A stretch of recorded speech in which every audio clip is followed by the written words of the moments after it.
राजस्थान के दिल में, जहां रेत के टीले चिलचिलाती धूप में चमकते हैं, धारवा गांव बसा है। यह एक रहस्यमय गांव है जो एक प्राचीन श्राप से बंधा हुआ है। गांव वालों का मानना है कि धारवा की कोई भी लड़की शादी नहीं कर सकती। उनकी किस्मत एक भूले हुए अतीत की एक डरावनी भविष्यवाणी से बंधी हुई है। पीढ़ियों से वीरपुर की किसी भी बेटी ने शादी की खुशी का अनुभव नहीं किया है।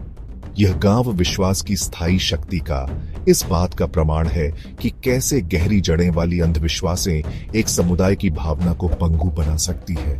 धारवा गांव की हवा में डर और लाचारी का एक अजीब सा मिश्रण महसूस होता है। शादी की खुशी की बारातों का न होना, बच्चों की हंसी का न होना और अपनी पोतियों को कहानियां सुनाती दादी नानी की सुखदायक उपस्थिति का न होना वीरपुर को अलग बनाता है। गांव पर एक खालीपन छाया हुआ है, एक सन्नाटा जो अपने लोगों पर श्राप की पकड़ के बारे में बहुत कुछ कहता है। श्राप की कहानी एक पीढ़ी से दूसरी पीढ़ी तक फुसफुसाई जाती है। कहानी यह है कि सदियों पहले धारवा गांव की एक खूबसूरत युवती राधा ने एक नीची जाति के लड़के से प्यार करने की हिम्मत की। उनका प्यार निषिद्ध था, उस समय की कठोर सामाजिक व्यवस्था का अपमान। इस अपराध से क्रोधित होकर गांव के बुजुर्गों ने एक भयानक श्राप दिया। राधा और उसके प्रेमी को धारवा गांव से निकाल दिया गया, उनके प्यार को पाप करार दिया गया और इस तरह शुरू हुआ धारवा की बेटियों का दुखद भाग्य। गांव वालों का मानना था कि राधा की अवज्ञा से देवता नाराज हो गए, जिन्होंने वीरपुर को श्राप दिया। गांव की कोई भी लड़की कभी पति नहीं पा सकेगी। उनका मानना था कि श्राप तब तक जारी रहेगा जब तक राधा की आत्मा को शांति नहीं मिल जाती। धारवा पर राधा के श्राप का साया मंडरा रहा है, लेकिन कुछ और भी ताकतें काम कर रही हैं। धारवा रीबी से जूझ रहा एक गांव है।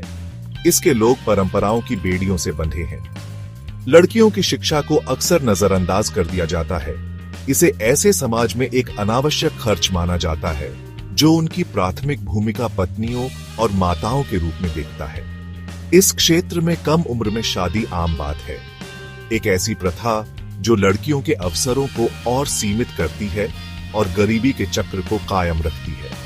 आर्थिक स्वतंत्रता की कमी के कारण परिवारों के लिए यथास्थिति को चुनौती देना मुश्किल हो जाता है। वे ऐसी व्यवस्था में फंसे रहते हैं जो उनकी बेटियों का अवमूल्यन करती है। पितृसत्तात्मक मानदंड गहरे हैं जो धारवा में जीवन के हर पहलू को निर्धारित करते हैं। पुरुषों के पास सत्ता की बागडोर होती है। वे अपनी बेटियों के जीवन के बारे में उनकी सहमति के बिना निर्णय लेते हैं। राधा का श्राप उनकी बेटियों को नियंत्रित करने और मौजूदा सामाजिक व्यवस्था को बनाए रखने के लिए एक सुविधाजनक औचित्य के रूप में कार्य करता है। भाग 4, बदलाव की आवाजें, रेगिस्तान में खिलते सपने। फिर भी ऐसी विपरीत परिस्थितियों में भी आशा की एक किरण दिखाई देती है। धारवा में लड़कियों की एक नई पीढ़ी सपने देखने की हिम्मत कर रही है।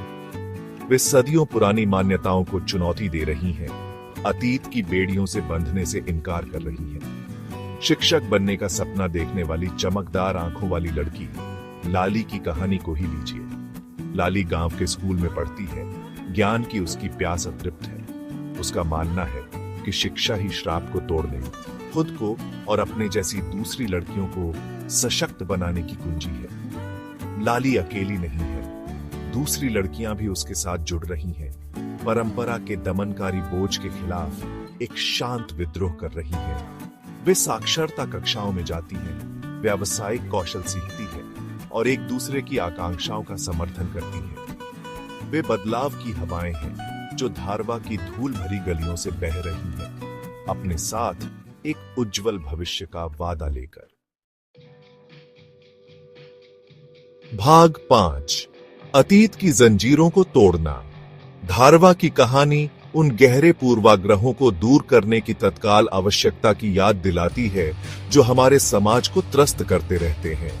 यह हमें अंधविश्वास, गरीबी और पितृसत्ता के हानिकारक प्रभावों का सामना करने के लिए मजबूर करता है। यह कार्रवाई का आह्वान है।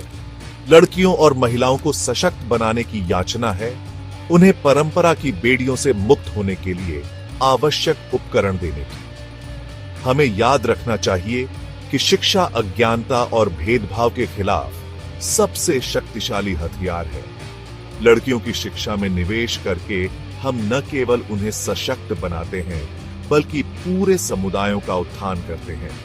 महिलाओं को समाज के हाशिए पर सीमित रखने वाले मानदंडों को चुनौती देने का समय आ गया है।